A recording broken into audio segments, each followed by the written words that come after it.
नमस्कार। यह हमारे पाठ्यक्रम का 12वां सप्ताह है और 12वें सप्ताह का भी यह 5वां व्याख्यान है। इस तरह से यह इस पाठ्यक्रम का भी समापन व्याख्यान है। और अब तक हमने भारतीय काव्यशास्त्र के विभिन्न विषयों की चर्चा की है। मुख्य रूप से 6 काव्य संप्रदाय हैं, उनका हमने परिचय पाया है, उनके बारे में जाना है। पर इस व्याख्यान में हम एक और 7वें काव्य संप्रदाय की चर्चा करेंगे। इसकी चर्चा बहुत कम मिलती है, पर आचार्यों ने इसकी भी गणना भारतीय काव्य शास्त्र के अंतर्गत एक बहुत ही अनूठे और महत्वपूर्ण विषय के रूप में की है। तो आज के इस व्याख्यान में हम इसी 7वें काव्य संप्रदाय, जिसे चमत्कार संप्रदाय कहा गया है, इसकी जानकारी पाएंगे। और इसके अंतर्गत इस व्याख्यान में हम पहले तो चमत्कार का अर्थ जानेंगे, चमत्कार के स्वरूप से परिचित होंगे और फिर चमत्कार सिद्धांत का विवेचन करेंगे, काव्य में चमत्कार की स्थिति जानेंगे और चमत्कार के किस तरह से भेद किए गए हैं यह भी हम जानेंगे। चमत्कार का अर्थ होता है कोई विलक्षण या लोकोत्तर वस्तु जिसे देख जान सुनकर लोग चौंक पड़ें, विस्मय, आश्चर्य आदि ये सारे अर्थ चमत्कार शब्द से निकलते हैं। पर जब हम काव्य शास्त्र में चमत्कार शब्द का प्रयोग करते हैं तो वहाँ इसका अभिप्राय होता है काव्य के पठन, काव्य के श्रवण आदि से मन में उत्पन्न होने वाला आनंद रूप विस्मय, यानी काव्यास्वादन से प्राप्त आनंद, काव्यानंद और उस काव्यानंद का विस्मय, यह इस चमत्कार का काव्य शास्त्रीय अर्थ संदर्भ है। विश्वेश्वर ने इस चमत्कार का लक्षण किया है और कहा कि काव्य के पठन आदि से विद्वज्जनों को प्राप्त होने वाला आनंद ही चमत्कार है। चमत्कारस्तु विदुषाम आनंद परिवाहकृत, यह विश्वेश्वर का लक्षण है। चमत्कार की व्याकरणगत स्थिति यदि हम देखें तो यह 3 शब्दांशों से मिलकर बना है, चमत, क्री और धन। चमत का अर्थ होता है कांति, दीप्ति, झलक आदि, और कार का अर्थ होता है करने वाला। इस तरह से व्याकरण की दृष्टि से चमत्कार का अर्थ होगा चित्त विस्तारक या विस्मापक।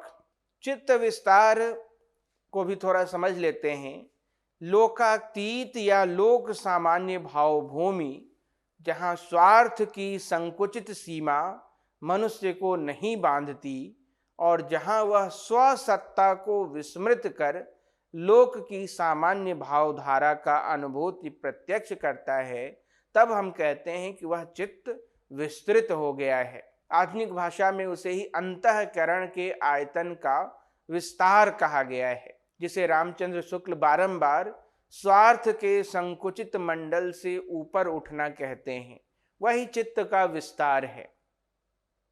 अपने में सब कुछ भर कैसे व्यक्ति विकास करेगा, यह एकांत स्वार्थ भीषण है, अपना नाश करेगा। औरों को हंसते देखो मनु, हंसो और सुख पाओ, अपने सुख को विस्तृत कर लो, सबको सुखी बनाओ। कामायनी की इन पंक्तियों में यह जो हृदय का विस्तार करने का भाव है, वही चित्त विस्तार है। और विस्मापक कहते हैं, विस्मापक तत्व का अर्थ है विस्मय में डालने वाला। विस्मय का अभिप्राय आश्चर्य और गर्वहीनता है।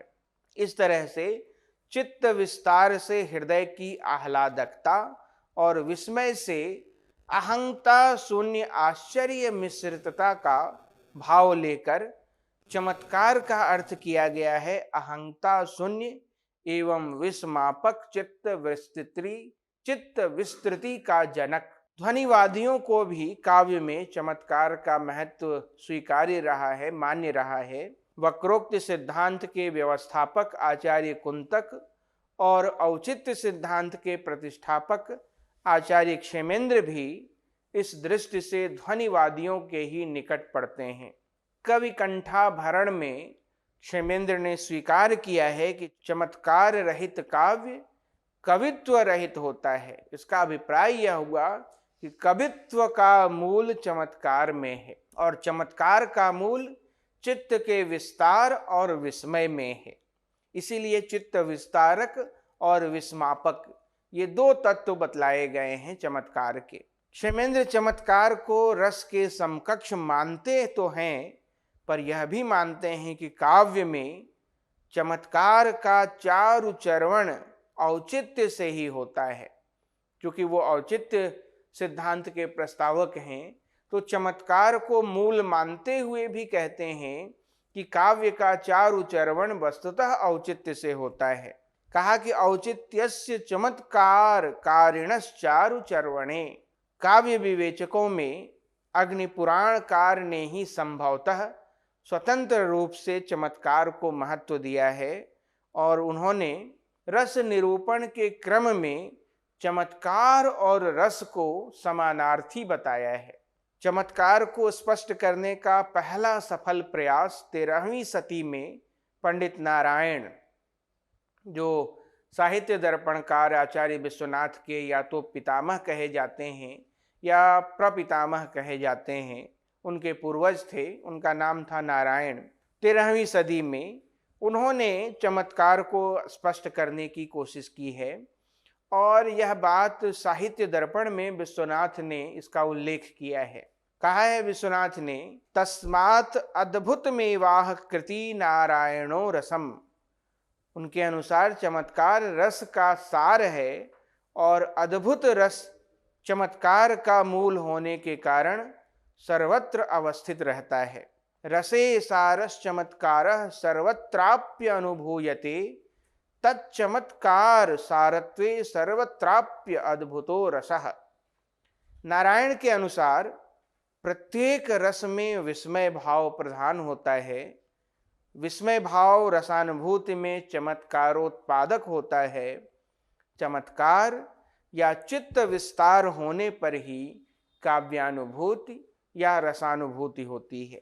पर चमत्कार संबंधी इस चर्चा को व्यापकता 10वीं 11वीं सदी से मिलनी शुरू हुई थी और 14वीं सदी में विश्वेश्वर पंडित ने पूरा एक ग्रंथ लिखा चमत्कार चंद्रिका के नाम से, और चमत्कार चंद्रिका की रचना कर काव्य में उन्होंने चमत्कार के महत्व का प्रकाशन तो किया ही, इसे सिद्धांत के रूप में बाद में प्रतिष्ठित और व्यवस्थित करने का पूरा कार्य, पूरा प्रक्रम 16वीं सदी में रस प्रदीप के रचयिता प्रभाकर ने किया। तो विश्वेश्वर पंडित ने आधारशिला रखी और उस आधार को स्थापित करने का कार्य पूरा किया प्रभाकर ने। चमत्कार सिद्धांत को प्रौढ़ प्रकर्ष प्राप्त हुआ 18वीं सदी में, जब गंगेश के पुत्र हरिप्रसाद ने चमत्कार को ही काव्य की आत्मा घोषित किया।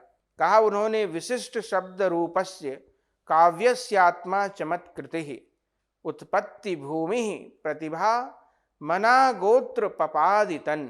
और यह जो चमत्कार की धारणा आचार्यों के बीच उपस्थित रही है, उन लोगों ने इस चमत्कार शब्द, इस चमत्कृति की व्युत्पत्ति परक कई अर्थ किए हैं। पहला अर्थ किया चमत्करोति इति चमत्कृतिः, वह जो चमकता है या हृदय के बीच कौंध की स्थिति उत्पन्न करता है, वह चमत्कार है। दूसरा व्युत्पत्ति परक अर्थ किया गया चमत्क्रियते अनया चमत्कृतिः, जिसके द्वारा चित्त चमक उठता है, अर्थात जिसके प्रकाश में, जिसके द्वारा चित्त चमत्कृत किया जाता है, वह चमत्कार है। और तीसरा व्युत्पत्ति परक अर्थ किया गया चमत्क्रियते यत चमत्कृतिः। इस व्युत्पत्ति से कवि प्रतिभा से ही अस्तित्व में आने वाली चित्त विस्तार समर्थ एवं विस्मापक शक्ति जैसा अर्थ लिया जा सकता है। इस प्रकार सहृदय के अंतःकरण को विस्तार देने वाली वस्तु चमत्कृति है। काव्यांगों को अपने संस्पर्श से लोकोत्तरत्व प्रदान करने वाली वस्तु चमत्कृति है और कवि प्रतिभा जन्य शक्ति भी चमत्कृति ही है। इन तीनों व्याख्याओं से चमत्कृति की कुछ विशेषताएं सामने आती हैं। पहली विशिष्टता है सहृदय निष्ठ, चित्त विस्तार हेतुता और विस्मापकता। कविता पढ़कर सहृदय निष्ठ है वह तत्व कि उसका चित्र विस्तार होगा और वह विस्मापक तत्व वहां उत्पन्न होगा, विस्मय उत्पन्न होगा। पर कवि निष्ठ, कवि प्रतिभाजन्यत, कहा कि न ही चमत्कार विरहितस्य कवेह कवित्वम, चमत्कार से विरहित तो कवि हो ही नहीं सकता। और कवि निष्ठ काव्यांग जीवात भूत तत्व, नहीं चमत्कार रहितस्य काव्यस्य वा काव्यत्वम। काव्य में चमत्कार की स्थिति के बारे में भी आचार्यों ने बहुत विस्तार से विचार किया है और कहा कि काव्य में चमत्कार सर्वत्र एक जैसा नहीं रहता, उसमें स्तरगत भिन्नता होती है। चमत्कार की उपलब्धि पाठक की अभिरुचि, पाठक की योग्यता और पाठक की क्षमता पर भी निर्भर करती है। इस प्रकार काव्य में चमत्कार जन्य काव्यानंद का विधान दो रूपों में पाया जाता है, संकीर्ण अथवा संकुचित उक्ति वैचित्र्य के रूप में और विस्तृत अथवा व्यापक रसानुभूति काव्यानंद के रूप में। अलंकार योजना में प्रधानता उक्ति वैचित्र्य की होती है, उसमें भावना की अपेक्षा बुद्धि, प्रतिभा की अपेक्षा कौशल से चमत्कार उत्पादन किया जाता है। रीति और अलंकारवादियों ने चमत्कार के इस संकीर्ण रूप को ही स्वीकार किया है, पर रीति एवं अलंकारवादियों के विपरीत अग्निपुराणकार आनंदवर्धन, अभिनव गुप्त, कुंतक, क्षेमेंद्र आदि आचार्यों ने चमत्कार को प्रायः व्यापक अर्थों में ही ग्रहण किया है। व्यापक अर्थ में स्वीकार किए जाने पर चमत्कार की परिधि के अंतर्गत रीति, गुण, अलंकार के साथ साथ रस, ध्वनि, वक्रोक्ति और औचित्य सबको समेटने की चेष्टा हुई है। इस दृष्टि से प्रभाकर का योगदान महत्व का है। रस को उन्होंने चमत्कार का एक घटक स्वीकार किया। उनके काव्य लक्षण चमत्कार विशेषकारित्वम सुख विशेषकारित्वम वा का महत्व इतने से ही समझा जा सकता है कि पंडित राज जगन्नाथ भी जब रमणीयता की धारणा की बात करते हैं तो उनकी रमणीयता भी इस चमत्कार पर ही आधारित है। कहते हैं जगन्नाथ लोकोत्तरवम च आह्लाद गतः चमत्कार पर्यायः। चमत्कार विधान के स्तर के अनुरूप विश्वेश्वर ने काव्य के 3 प्रकार निर्धारित किए। पहले को कहा चमत्कारी काव्य, दूसरे को कहा चमत्कारितर काव्य और तीसरे को कहा चमत्कारितम काव्य। चमत्कार के 7 कारक या 7 अवलंब माने गए हैं।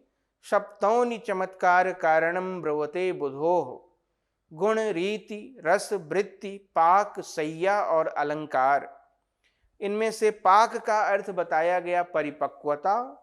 राजशेखर ने पाक को निरंतर अभ्यास के रूप में लिया है और कहते हैं सततम अभ्यास वशतः सुकवेह वाक्यम पाकमायाति।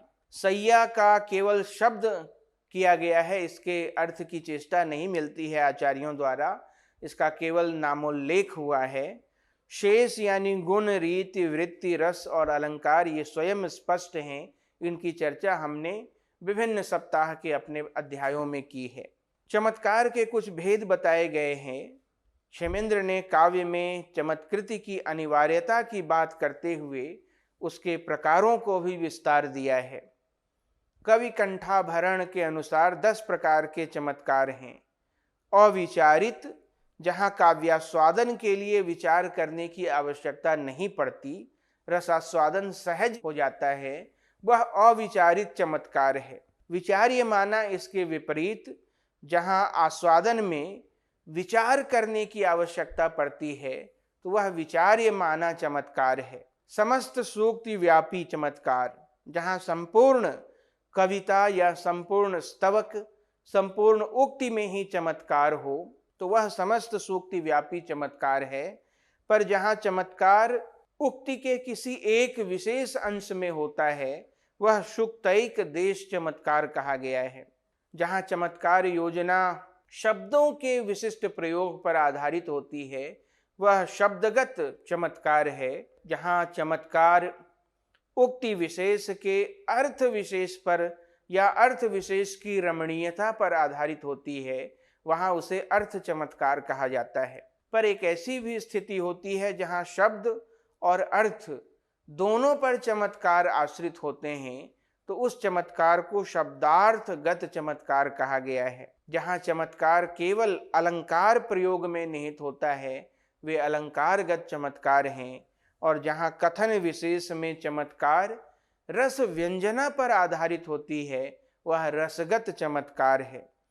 पर एक ऐसी स्थिति भी होती है जहाँ रसालंकार उभयगत रमणीयता होती है। रस और अलंकार दोनों का चमत्कार समान रूप से होता है। तो इस तरह से इस व्याख्यान में हमने भारतीय काव्यशास्त्र के प्रमुख 6 संप्रदायों से भिन्न जो 7वां संप्रदाय बताया गया, उसकी कम चर्चा मिलती है, और जिसे चमत्कार संप्रदाय कहा गया, इसकी चर्चा की है। हमने चमत्कार का अर्थ जाना है, काव्य में चमत्कार की स्थिति समझी है, और चमत्कार के प्रमुख भेदों की भी चर्चा की है। धन्यवाद।